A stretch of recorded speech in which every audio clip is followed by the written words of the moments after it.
위로의 공동체 되어라는 제목으로 함께 말씀 나누도록 하겠습니다. 네. 방금 함께 말씀을 읽으면서 제가 교회에서 사역하면서 처음 있는 경험인 것 같은데요. PPT에 소제목을 적어서 같이 읽은 경우는 처음인 것 같습니다. 근데 위에 시간이 있으니까 한번 수정 해주셨으면 좋겠어요. 2절 마지막에 복음과 함께 고난을 받으라는 소제목이에요. 네, 함께 말씀 나누도록 하겠습니다. 오늘 디모데후서 1장 1절부터 4절까지 말씀, 그리고 디모데후서의 말씀은 사도 바울이 그의 영적인 아들, 그의 제자였던 디모데에게 보낸 편지의 이야기입니다. 사도 바울은 우리가 알듯이 복음을 전하는 위대한 사도였습니다. 그런데 사도 바울이 복음을 전할 때 사도 바울 혼자서 이 모든 복음 전하는 사역을 감당했던 것은 아니었습니다. 성경에서는 브리스길라와 아굴라 부부를 비롯하여 수많은 믿음의 동역자들, 오늘 디모데라는 이 동역자뿐만 아니라 많은 동역자들이 바울의 곁에서 그를 함께 돕고 동역했기에 바울의 복음 전하는 사역은 가능했습니다. 방금도 말씀드렸듯이 이 디모데 후서의 디모데 역시 바울의 동역자로서 사도 바울을 도운 이였습니다. 그리고 사도 바울은 디모데를 그냥 동역자의 한 사람, 함께 일하는 사람으로만 여기는 것이 아니라 영적인 아들로 여겼을 만큼 친밀하고 가까운 관계였습니다. 그렇다면 이 사도 바울과 디모데의 관계는 언제부터 시작된 것일까요? 디모데가 처음 등장하게 된 것은 바울이 1차 전도 여행 후 예루살렘 공회를 마치고 2차 여행을 다니던 중에 루스드라를 두 번째로 방문했을 때였습니다. 기록에 따르면 바울이 바나바와 함께 루스드라를 방문하였을 때 디모데와 그의 어머니를 만나게 되었습니다. 그 시기에 이 디모데와 그의 어머니는 예수님을 알고 믿게 되었던 것으로 추정이 되고 있는데요. 이때 디모데가 예수 그리스도를 만나고 예수님을 믿게 된 이후 그의 영적인 성장은 무척 빠르게 진행되었던 것 같습니다. 그는 자신이 사는 성읍의 신실한 그리스도인들에게 칭찬을 들었을 뿐만 아니라 상당한 거리에 떨어져 살고 있던 이고니온의 성도들에게도 그의 삶은 칭찬을 들었습니다. 이런 칭찬을 들었던 이때의 바울은 이 청년의 디모데를 유심히 잘 살펴보고 그리고 그를 평생의 동역자로 맞이했습니다. 이때부터 디모데는 사도 바울의 동역자로서 그리고 바울의 복음을 전하는 사역의 결정적인 조력자가 됩니다. 그래서 사도 바울은 그의 성교 가운데 생긴 교회들을 방문하도록 디모데를 주로 보내는 것을 볼 수 있습니다. 예를 들면 데살로니가, 고린도, 빌립보를 향해서 그의 영적인 아들 디모데를 자주 보냈습니다. 그만큼 그의 사역을 개척하였던 그곳에 디모데를 보냈던 것은 그만큼 디모데를 믿었던 것이고 그를 한 명의 동역자, 사역자로 신뢰하였기 때문에 가능한 일이었습니다. 하지만 사도 바울과 디모데는 언제나 늘 함께 할 수는 없었습니다. 사도 바울의 사역의 여정 그리고 그의 삶의 여정으로 인해서 그들은 떨어질 수밖에 없었는데요. 그 가운데 오늘 함께 읽은 디모데 후서는 바울이 로마에 두 번째로 투옥된 후 이제 순교를 앞두고 있는 상황에서 디모데에게 보낸 최후의 유언적인 이야기입니다. 이 이야기를 적으면서 바울은 디모데에게 먼저 항상 그랬듯이 인사의 말을 건네고 있습니다. 함께 영상으로 1절 말씀 함께 보도록 하겠습니다. 1절입니다. 시작. 하나님의 뜻으로 말미암아 그리스도 예수 안에 있는 생명의 약속대로 그리스도 예수의 사도된 바울은 자신을 디모데에게 다시 한번 소개하는 말로 이 편지를 시작하고 있는데요. 오늘 디모데 후서에서는 자신을 그리스도 예수 안에 있는 생명의 약속대로 그리스도 예수의 사도된 바울이라고 자신을 소개하고 있습니다. 여기에 이 말씀에 따르면 바울은 자신의 사도됨을 강조하고 있는 것인데요. 바울은 왜 자신이 예수님, 예수 그리스도의 사도된 것을 강조하고 이야기하며 첫 인사를 건네고 있는 것일까요? 방금 전에도 여러분에게 언급하고 말씀드렸듯이 바울이 이 디모데 후서를 기록한 시기는 로마에서 두 번째 투옥된 때로 이제 곧 순교를 앞두고 있는 상황입니다. 그가 이렇게 두 번째 투옥이 되고 이제 곧 순교를 앞두고 있는 이 상황이 만들어진 이유는 무엇이었을까요? 그것은 다른 데 있는 것이 아닌 바울이 예수 그리스도의 부름받은 사도, 택함 받은 사도로서 예수 그리스도의 부활의 복음을 전하는 것을 그의 온전한 사명으로 안고 삼고 그로 그 사명을 가지고 살았기 때문이었습니다. 그 사도로서의 사명, 예수 그리스도의 부활을 전하면 안 된다고 수많은 경고를 들었음에도 불구하고 자신이 그 사명을 감당하는 사람이었기에 그 사명을 하나씩 하며 사명을 감당하며 살아갔을 때 그 사명이 그를 이제 곧 죽음으로 이끌 수밖에 없는 상황에 그는 닿게 되었습니다. 하지만 사도 바울은 그가 그 사명, 예수 그리스도의 십자가의 복음을 전하는 사명으로 인해 죽을 수밖에 없음에도 불구하고 디모데에게 쓴 편지에서 그의 사도됨, 자신이 사도이다, 나는 예수님의 부름받은 사도이다 라고 당당하게 이야기하고 있는 것입니다. 그뿐만 아니라 그는 그의 사도됨을 후회 없이 자랑처럼 디모데에게 이야기하고 있습니다. 사도 바울이 디모데에게 이렇게 자신의 사도됨을 이야기하고 있는 것은 다른 데에 있는 것이 아닌 그가 사도됨이 바로 하나님의 뜻으로 말미암아 된 것이기 때문입니다. 그리고 예수 그리스도의 생명의 약속으로 되어진 것이기 때문입니다. 여러분, 이 생명의 약속이 무엇입니까? 그 생명의 약속은 우리가 알듯이 복음입니다. 그리고 이 복음은 무엇입니까? 복음은 예수 그리스도의 십자가의 보혈로 인해서 우리 죽을 수밖에 없는 우리가 죽음에서 생명으로 변하게 됨을 의미하는 것입니다.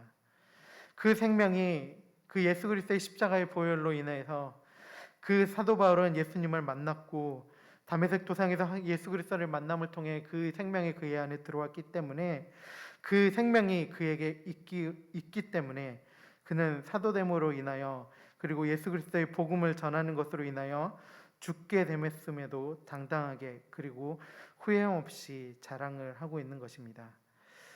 그렇다면 이제 사도 바울의 마음은 알겠습니다. 자신이 예수 그리스도의 부름받아 사도되었기 때문에 죽음 앞에서도 당당하게 그리고 자랑스럽게 이야기할 수 있다는 것은 우리는 알 수 있습니다. 그렇다면 자신이 왜 디모데에게 자신이 사도됨이 후회함이 없다는 것을 첫 인사로 건네고 있는 것일까요? 다 함께 영상으로 2절 말씀 보도록 하겠습니다. 2절입니다. 시작.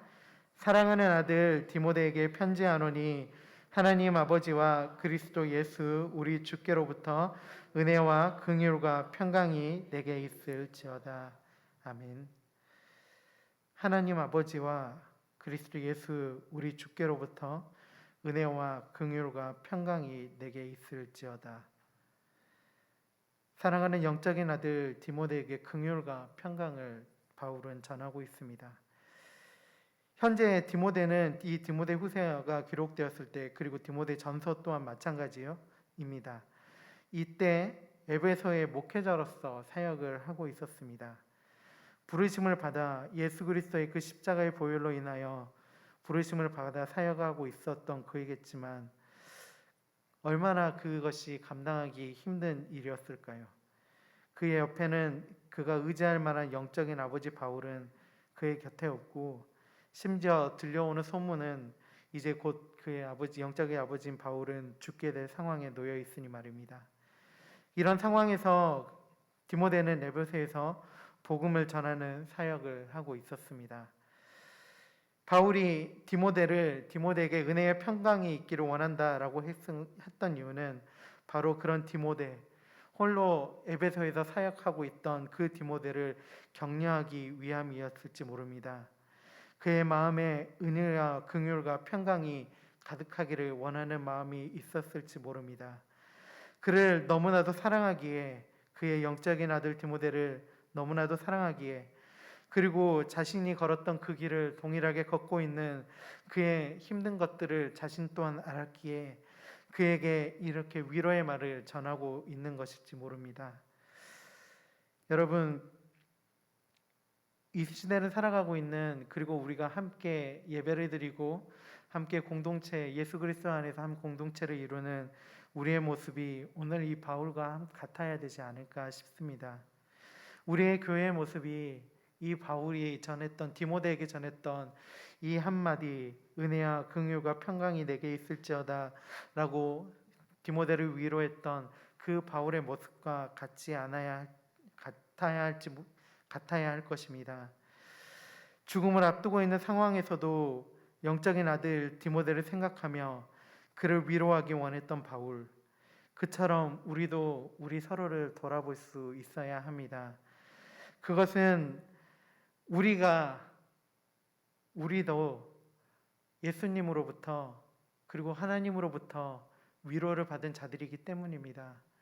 우리의 마음은 모든 것들을 아시고 우리의 마음 가장 깊숙한 것을 아시며 우리가 누구에게도 이야기하지 못할 그 모든 상황을 알고 계신 하나님께서 이미 우리를 아시고 우리 가운데 예수 그리스도의 그 십자가의 보혈로, 그리고 성령이 우리 가운데 보내주시겠다 하셨던 그 보혜사, 그 성령님의 은혜로 우리의 마음을 이미 위로하기 원하셨고 그렇게 우리의 마음을 위로해 주셨기 때문에 우리는 그 위로를 받는 자로서만 살아가는 것이 아니라 우리가 받은 그 위로를 그 마음에 품고 우리의 공동체를 위로의 공동체로 만들어가는 것, 그것이 우리가 함께 살아갈 우리의 교회의 사명이라고 생각합니다.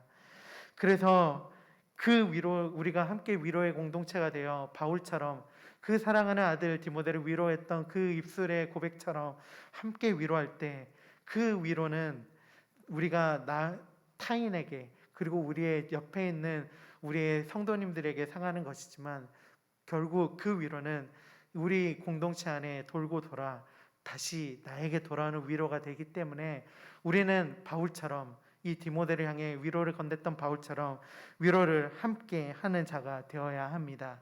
아마도 하나님께서는 그렇게 바울을 디모데에게 보내셨던 것처럼 우리 서로에게 보내셨을지 모릅니다. 그렇다면 우리는 어떻게 위로를 건네야 할까요?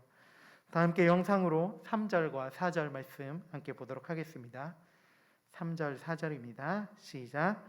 내가 밤낮 간구하는 가운데 쉬지 않고 너를 생각하여 청결한 양심으로 조상적부터 섬겨오는 하나님께 감사하고 내 눈물을 생각하여 너 보기를 원하면 내 기쁨이 가득하게 하려 함이니.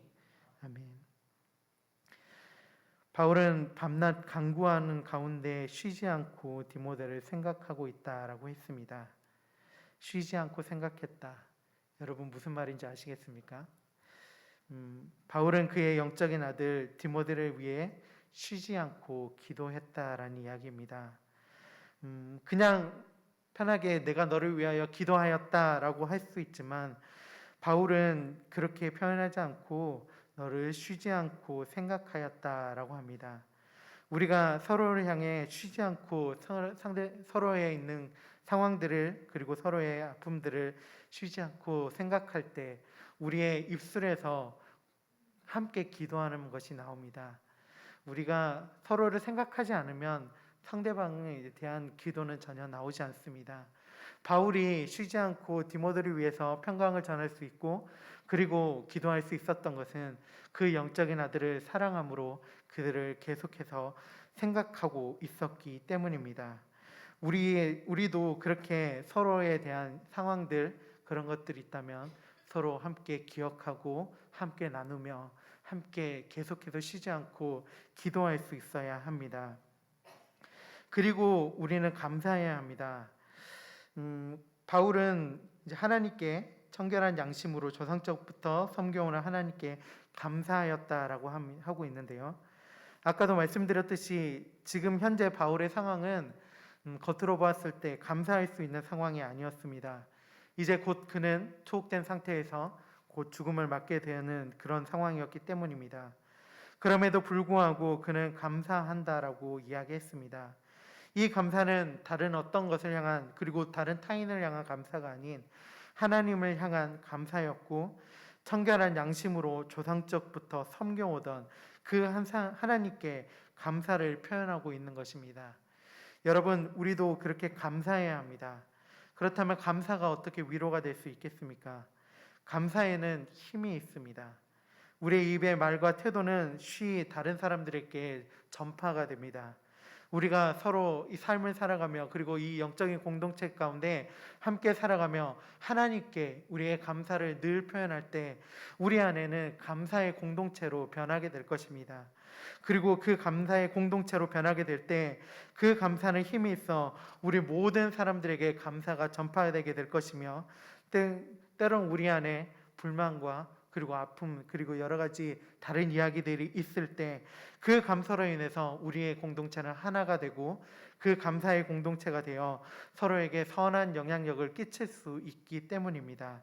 바울은 그렇게 하나님께 감사함으로 자기의 마음을 감사했기 때문에, 그가 불평과 불만이 있었다면 디모데에게 이렇게 위로의 말을 전할 수 없고 쉬지 않고 기도할 수 없었을 것입니다. 그렇기에 우리는 감사의 공동체가 되어 서로를 안아주고 기도할 수 있는, 그리고 선한 영향력을 끼칠 수 있는 공동체가 되어야 합니다. 그리고 그런 바울이 이렇게 그를 위해서 기도하고 감사한다고 말한 뒤 바울은 디모데를 만나기 원했습니다. 바울은 왜 디모데를 만나기를 원했는지 4절에서 이야기하고 있는데, 내 눈물을 생각하여 라고 이야기하고 있습니다. 이는 디모데가 흘린 눈물로 인함이었다라고 이야기합니다. 어떤 눈물을 말하는 것일까요? 디모데가 마음이 힘들어서 흘린 눈물, 아니면 다른 여러 가지 사정으로 인하여 자신에게 벌어진 일들로 인하여 흘린 눈물을 이야기하는 것일까요?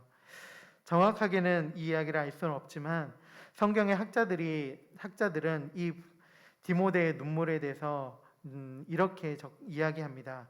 바울이 에베소 교회 성도들과 작별하고 그곳 가운데 디모데를 남겨놓고 떠나올 때 그 떠나가는 바울을 바라보며 디모데가 흘린 눈물이라고 이야기합니다. 바울은 디모데가 바울과의 이별을 슬퍼하고 아파하여 흘린 눈물을 기억하고 있었습니다. 그것은 다른 이유가 있는 것이 아닌 영적인 아버지인 바울을 떠나보내야 하는 사랑하여 흘린 눈물이었습니다. 그 눈물을 바울은 기억했습니다. 한 번의 눈물이었지만 그 눈물은 바울을 기억하고 있었습니다. 그래서 바울은 그 눈물을 기억하며 디모데를 만나기 원했습니다.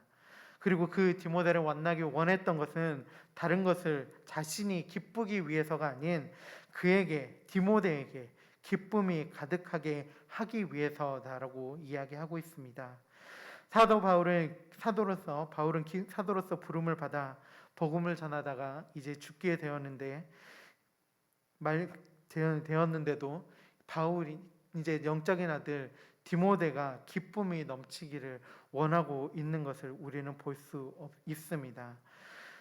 그리고 이 기쁨은 다른 데서 오는 기쁨이 아닌, 아까 처음에도 말씀드렸던 사도로서 부름받아 이제 그 사도로서의 모든 사명을 마치는 그 끝날이 다가오기에 이제 하나님의 나라에 다가가게 될 그 기쁨으로 인한 충만한 기쁨이었습니다. 아마 바울은 동일하게도 에베소에서 복음을 전하고 있는 디모데에도 이런 하나님을 향한 사도로서 부름받은, 복음을 전하는 자로서 부름받은 그 기쁨이 넘치기를 원했을지 모릅니다. 이렇게 바울은 디모데를 위로하기 원했습니다. 그리고 디모데에게 위로의 편지를 보냈습니다. 바울은 그 디모데를 위해 기도했으며, 그리고 그에게 감사의 마음을 가득히 안고 그에게 편지를 보냈습니다. 그리고 디모데의 눈물을 기억했으며, 그 디모데의 눈물을 기억할 뿐만 아니라 디모데가 자신에게 넘치는 그 기쁨이 또한 디모데에게 넘치는 기쁨이 될 수 있기를 간구했습니다. 아까도 말씀드렸듯이 이렇게 디모데를 위로하기 원했던 바울의 모습, 이 바울의 모습은 지금 우리의 모습이어야 합니다. 우리의 교회가 그렇게 위로의 공동체가 되어야 합니다. 바울처럼, 디모데에게 위로를 전했던 바울처럼 우리 공동체가 그렇게 위로를 서로에게 전할 때 우리에게 바울이 처음 얘기했던 디모데에게 이야기했던 은혜와 긍휼과 평강이 우리 안에 넘치게 될 것입니다. 아까도 말씀드렸듯이 우리가 서로 위로하며 이 은혜와 긍휼과 평강이 넘치게 될 때 그것은 그 은혜와 긍휼과 평강은 온전히 나만의 것이 아닌 우리의 것이 될 것입니다.